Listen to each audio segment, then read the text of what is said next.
하나님의 사랑이 회복되는 파동제일교회가 되시기를 축복합니다. 우리 삶의 겉으로 보이는 것이 전부가 아닐 때가 많이 있습니다. 겉으로 드러난 모습과 이면이 다를 때 우리는 그것을 단순히 구별할 수 없다라는 것을 알 수 있습니다. 그런데 가끔 우리는 너무 쉽게 판단해버리죠. 너무 쉽게 구분해버립니다. 나의 선함을 주장하기 위해서 다른 사람을 단순히 잘못된 자로 여길 때가 있습니다. 그 사람이 그렇게 하는 행위, 그 사람의 이면의 모습을 보지 못하고 확정짓고 그 사람을 구별해버린다는 것이죠. 이때 우리는 이면성이라는 중요한 사실을 관가하게 됩니다.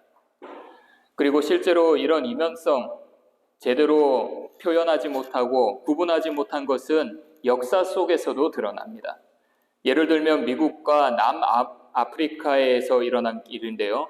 미국에서 이주한 일부 유럽인들, 자신들을 하나님의 선민으로 여겼습니다. 이주할 땅을 가나안 땅에 비유했습니다.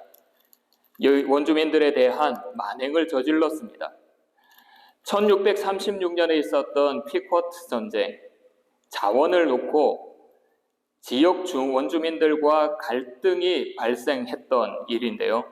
식민지 군대는 이 마을을 포위하고 모든 원주민들을 학살했습니다. 그들은 이 일을 하나님의 의로운 심판을 행하는 일로 여겼습니다. 남아프리카에 이주한 유럽인들도 마찬가지입니다. 그들은 여호수아에서 나오는 가나안 정복 이야기를 신학적 근거로 두었습니다. 자신들은 선택받은 백성이고요.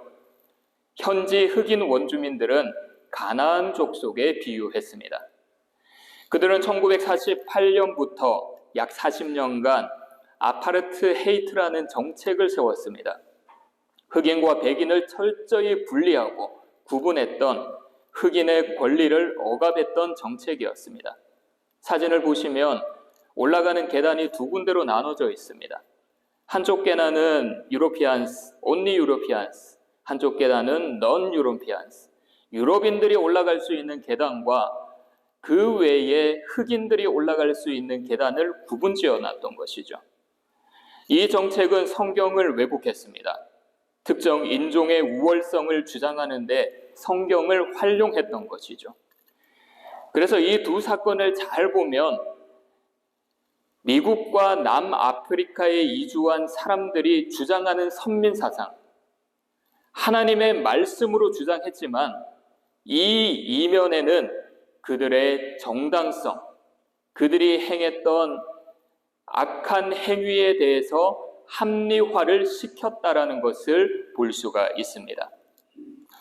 그들이 주장했던 하나님의 말씀, 여리고성을 정복하고 가나안을 정복하는 이 하나님의 말씀은 그들이 주장하는 의미가 아닙니다. 그래서 우리는 하나님의 말씀을 깊이 묵상해야 하고 하나님 말씀 한 절 한 절이 정확하게 무엇을 의미하는지 알아야 됩니다.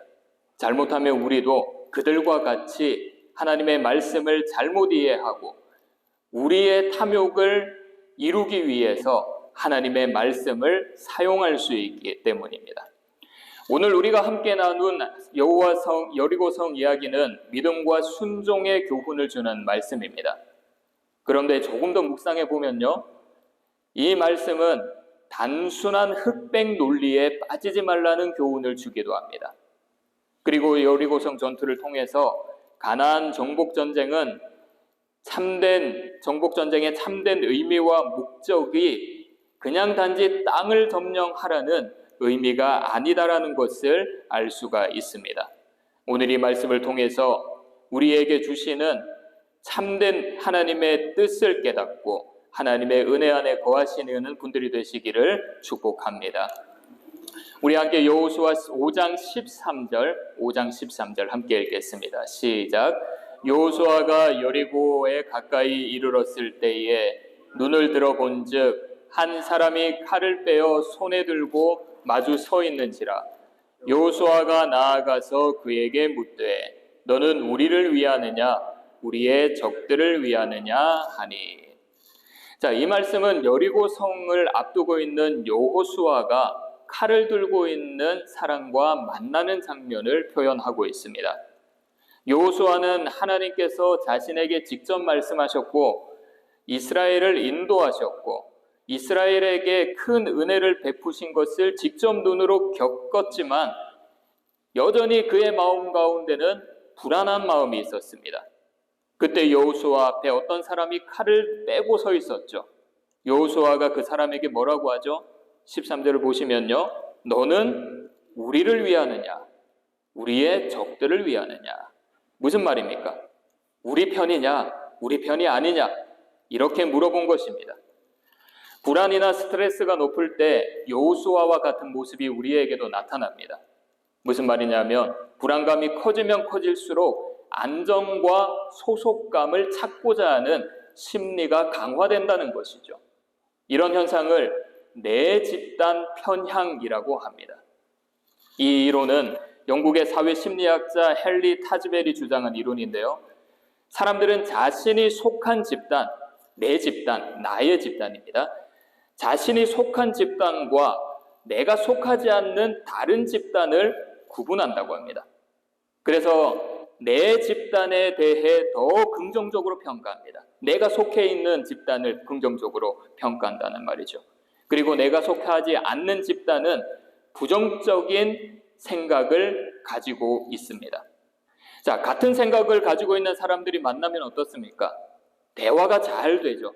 무슨 이야기를 하든지 내가 이렇게 얘기를 해도 전부 다 알아듣고 이해를 합니다. 가치관이 다르더라도 같은 취미를 가지고 있는 사람이 만나면 금방 친분을 쌓을 수가 있습니다. 같은 가치관을 가지고 있는 사람이라면 어떻겠습니까? 하나를 이야기하면 둘, 셋, 넷, 5가지의 나의 생각을 알 수 있을 것입니다. 그래서 대화를 나누며 자신의 생각과 가치관을 인정받고 그리고 우리가 생각하는 이 가치관과 생각이 옳다고 생각하고 더 이 가치관을 강화시켜 나아갈 것입니다. 지금 여호수아에게 그런 사람이 필요했습니다. 한 공동체를 이끌어 나아가야 됩니다. 여리고성을 점령시켜야 합니다. 여호수아에게 하나님께서 명령하셨습니다. 이 명령이 맞는지, 이 명령이 우리에게 어떻게 적용을 시켜서 행해야 되는지, 여호수아와 같은 생각을 가지고 있는 사람이 그에게 필요했던 것이죠. 하나님의 음성과 역사가 있었음에도 본인과 같은 생각을 하고 함께 할 수 있는 사람들이 많이 있어서 같은 그룹을 이루어야 된다고 생각했던 것입니다. 여호수아가 칼을 들고 있는 사람들에게 너는 내 편이냐 아니면 적의 편이냐 이렇게 물어봤을 때 그 사람이 뭐라고 했습니까? 여호수아 5장 14절 함께 읽겠습니다. 시작. 그가 이르되 아니라 여호와의 군대 대장으로 지금 왔느니라 하는지라. 여호수아가 얼굴을 땅에 대고 엎드려 절하고 그에게 이르되 내 주여 종에게 무슨 말씀을 하려 하시나이까. 자, 여호수아는 칼을 들고 있는 사람에게 내 편이냐 아니냐 물어봤는데 뭐라고 대답을 했죠? 나는 여호와의 군대 대장이다. 옛날 성경을 보면 군대 장관이라고 합니다. 자, 나는 여호와의 군대 대장이다. 군대 장관이다. 이 한마디가 매우 중요한 의미를 가지고 있습니다.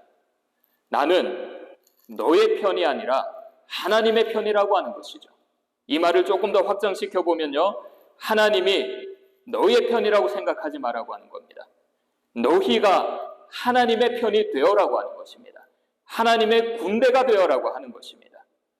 하나님이 내 편이라고 하는 것과 내가 하나님의 편이라고 하는 것은 미묘하면서도 큰 차이가 있습니다. 하나님이 내 편이라고 하는 것은 이런 의미가 있는 것 같습니다. 하나님이 나의 생각과 가치관을 지지해 준다.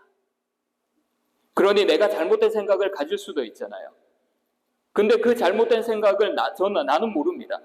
하지만 하나님께서는 내가 가지고 있는 그 잘못된 생각까지 지지해 준다라고 생각을 한다라는 것이죠.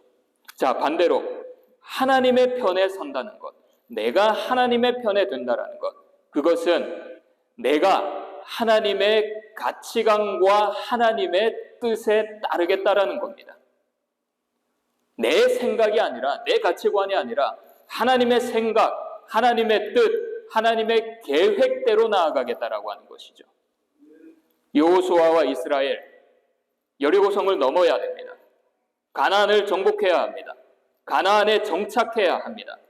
자, 이때 만약에 하나님이 내 편이라는 생각을 가지고 있다면 여호수아와 이스라엘의 생각이 하나님의 인도하심과 방향이 다를 때 어떠한 일이 일어나겠습니까? 그들은 하나님을 자신의 뜻대로 움직이려고 하려고 할 것입니다.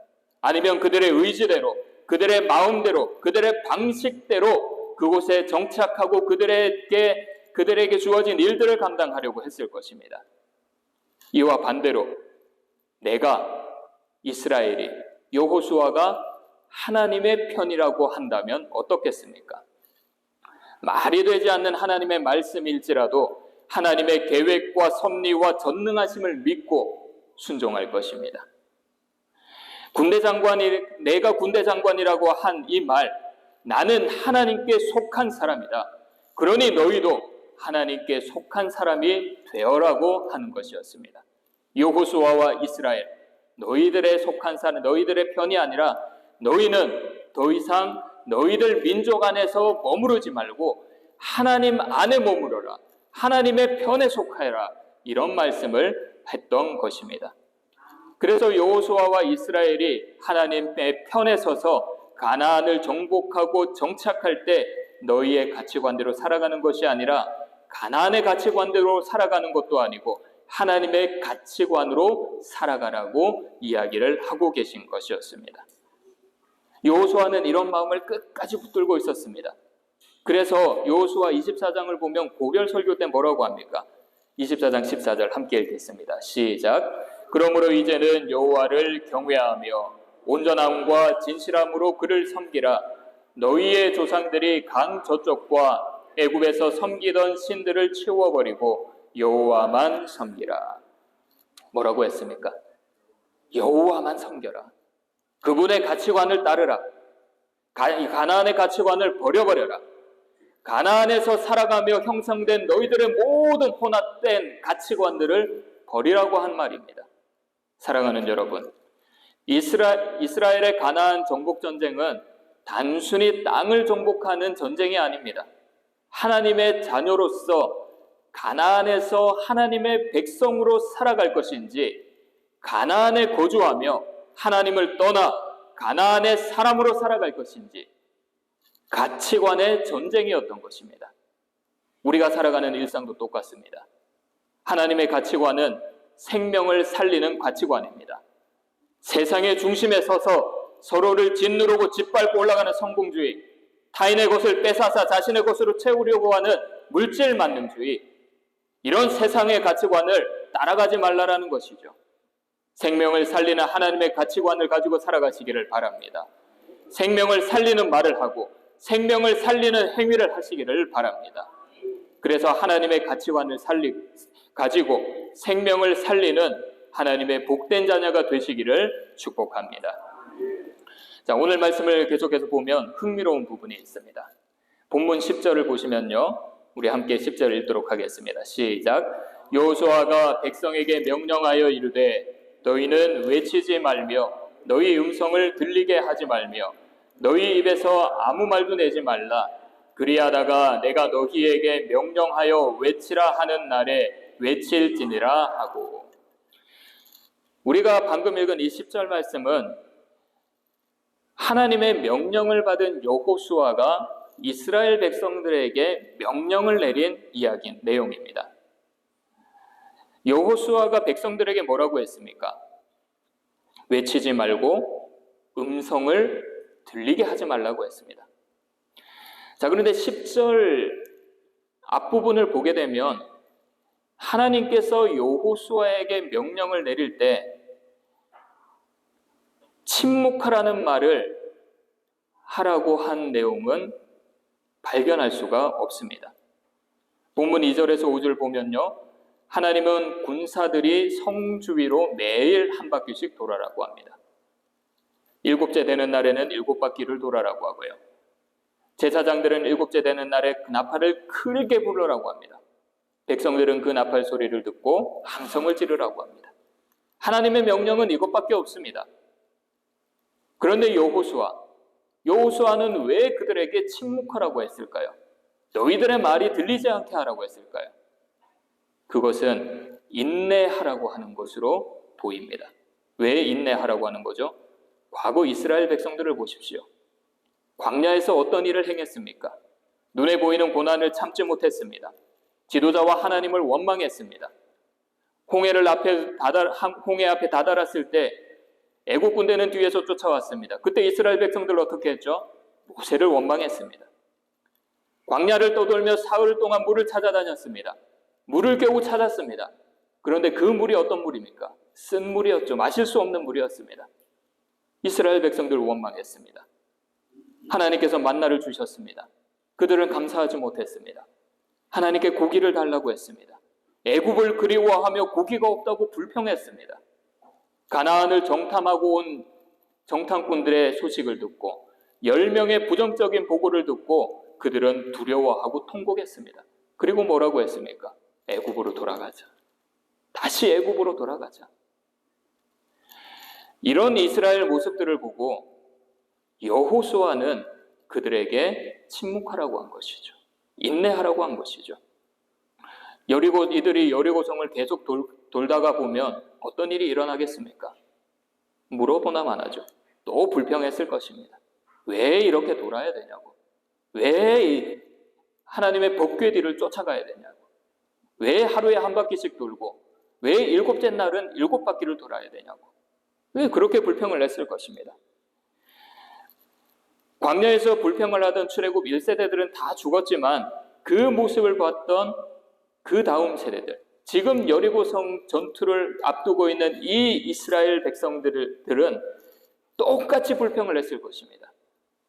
그런데 그들의 환경은 불평할 수밖에 없는 환경이었습니다. 왜냐하면 당시 여리고성은 그렇게 큰 성이 아니었다고 합니다. 우리가 여리고성의 이야기를 듣고 말씀을 볼 때마다 이런 이미지가 우리의 머릿속에 있습니다. 여리고성은 큰 성이고 이스라엘 백성들은 그 큰 성을 하루에 한 바퀴씩 돈다. 7바퀴 돈다. 이런 이미지가 우리 머릿속에 있습니다. 그런데 많은 성서학자들은 여리고성이 그렇게 큰 성이 아니었다고 합니다. 주석을 몇 군데나 찾아보니까 똑같이 주장하고 있습니다. 여리고성의 둘레는 약 600에서 800m밖에 안 된다고 합니다. 굉장히 작습니다. 크지 않습니다. 자, 그리고 당시 이스라엘 백성 숫자들도 엄청나게 많았다고 합니다. 대략 20만 명 정도 되었다고 합니다. 그래서 주석에 의하면 법궤 앞에서 행진한 군사들은 4만 명이었고요. 법궤 뒤에서 따라왔던 군사들은 16만 명이라고 하고 있습니다. 자, 이 상황을 한번 상상해 보십시오. 조그만한 성, 많은 군사들이 그곳을 돌고 있습니다. 얼마나 어수선했겠습니까? 어쩌면 처음 출발했던 선두가 성을 한 바퀴 돌았을 때 제일 뒤에 있는 사람들은 출발조차 하지 않았을 수도 있습니다. 이런 상황, 이스라엘 백성들이 보았을 때 어떻게 했을까요? 뭐 이렇게 어수선하냐고, 뭐 이렇게 어설프냐고, 도대체 전략을 어떻게 짜는 거냐고, 이렇게 불평과 불만이 쏟아졌을 것입니다. 여호수아는 이런 상황을 알고 하나님께서 명령하신 대로 행해야 되지만 너희들은 침묵하고 하나님의 말씀대로 순종하라고 했던 것입니다. 어수선한 상황, 그들이 할 수 있는 것은 침묵이었습니다. 하나님의 말씀에 순종이었습니다. 침묵하고 제사장이 부는 나팔 소리에 집중해야 했습니다. 여호수아가 침묵하라는 것, 나팔 소리에 귀를 기울이라는 것, 너희들의 생각과 계획을 내려놓고 하나님의 이끄심을 따르라고 하는 것입니다. 사랑하는 여러분, 전능하신 하나님은 모든 세상을 그리고 모든 우주 만물들을 주관하시고 운영하는 분이심을 믿으시기를 바랍니다. 우리는 한계가 있는 존재입니다. 그래서 이 세상에서 일어나는 일들, 내 인생에서 일어나는 일들, 우리가 이해하지 못하는 경우가 너무나도 많이 있습니다. 그때 우리가 어떻게 할 수 있습니까? 하나님, 왜 내 인생에 이런 일이 생깁니까? 왜 우리나라에 이런 일이 생깁니까? 왜 우리에게 이렇게 힘든 일이 생깁니까? 이스라엘 백성들처럼 눈에 보이는 형상과 눈에 보이는 상황만을 보고 불평불만을 해야 됩니까? 우리가 할 수 있는 것은 하나님의 섭리와 계획을 믿고 침묵하는 것입니다. 나의 의지와 나의 계획을 주님께 맡겨드리며 침묵하며 하나님의 말씀에 순종하는 것입니다. 하나님의 일하심을 믿고 하나님 아버지께 모든 것을 맡겨드리며 인내하며 하나님께 소망을 두어야 하는 것입니다. 우리에게 일어나는 일들, 얼마나 힘든 일이 많습니까? 그때 여러분들 어떻게 하겠습니까? 하나님은 우리의 앞길을 인도하시고 하나님의 말씀은 우리의 등불이 된다고, 인생의 길에 등불이 된다고 하셨는데 어떻게 하시겠습니까? 광야에서 눈앞에 보이는 어려움으로 불만 쏟아냈던 이스라엘 백성들과 같이 하나님께 원망, 하나님께 불평만 할 것입니까? 아니면 내 뜻대로 모든 것을 움직이려고 할 것입니까? 내 뜻대로 하나님조차 움직이려고 할 것입니까? 아니면 지금은 알 수는 없지만 선하게 역사하실 하나님의 일하심을 믿고 침묵하며 말씀에 순종하며 하나님의 때를 기다리시겠습니까? 우리 교회와 우리 성도들, 여호수아의 명령처럼 침묵하며 하나님의 일하심을 믿으시기를 바랍니다. 하나님의 주권과 섭리를 믿으시기를 바랍니다. 그리고 역사하실 하나님께 소망 두시기를 바랍니다. 마지막으로 이런 질문이 생깁니다. 우리가 하나님의 때를 기다리고 하나님의 계획과 섭리와 일하심을 믿고 침묵하게 할 수 있는 원동력은 무엇인가? 그 원동력은 무엇인가? 본문 2절 함께 읽겠습니다. 시작. 여호와께서 여호수아에게 이르시되 보라, 내가 여리고와 그 왕과 용사들을 내 손에 넘겨 주었으니. 여리고와 그 왕과 용사들을 어떻게 한다고 했죠? 여호수아의 손에 넘겨주겠다고 하셨습니다. 무슨 말입니까? 이 전쟁은 승리하게 될 것이다. 승리케 하시겠다라는 하나님의 약속의 말씀입니다. 그리고 완전하신 하나님이 이 전쟁을 이끌고 간다라는 것도 보여줍니다.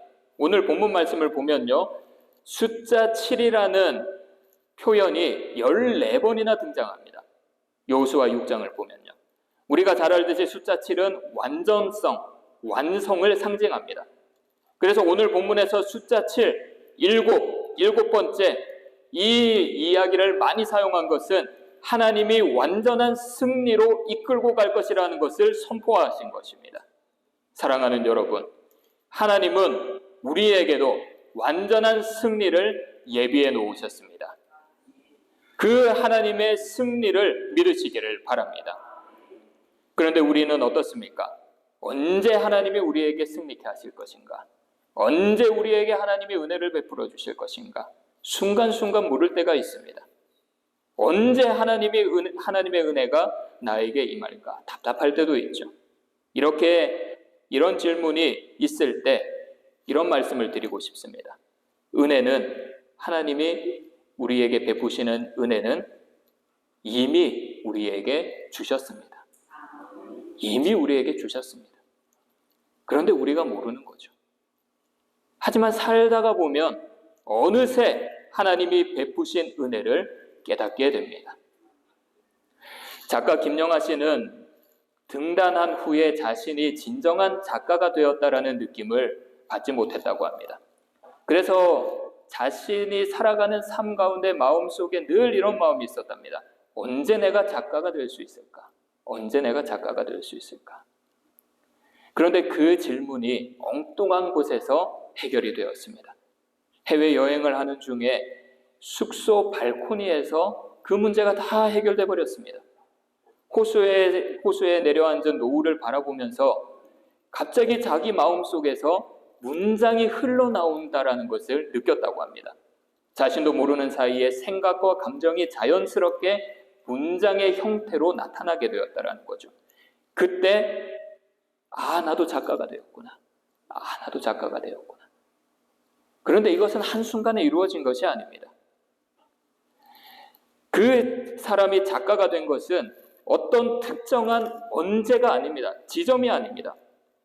모든 시간 가운데 그들이 행했던 행위와 생각을 가지고 살아가는 인생에서 자연스럽게 이루어진 것입니다. 그래서 어느새라고 하는 것입니다. 어느새. 우리에게도 하나님의 은혜가 어느새 이렇게 찾아옵니다. 우리는 하나님 언제 내 기도를 들어주십니까? 언제 은혜를 주십니까? 언제 응답해 주십니까? 그런데 하나님은 이미 은혜를 베풀어 주셨고 베풀어 주시기로 작정하셨습니다. 이미 베풀어 주신 그 은혜가 지금 우리의 삶 속에 스며들고 있습니다. 그러다 어느 날 문득 이런 생각이 들죠. 하나님이 나를 여기까지 도와주셨구나. 하나님이 나를 여기까지 이끌어 주셨구나. 나와 함께 하셨구나. 나에게 스며들었던 이 은혜, 내가 깨닫고 깨닫지 못하고 살아왔지만 어느 순간 하나님의 은혜가 내 삶에 항상 함께 있었다라는 것을 알게 된다라는 것이죠. 작가가 자신의 정체성을 어느새 깨달은 것처럼 하나님의 은혜, 우리에게 임했지만 우리가 지금은 느끼지 못하지만 어느새 우리의 삶 속에 스며든 하나님의 은혜를 깨닫고 느끼고 하나님께 감사할 수 있습니다.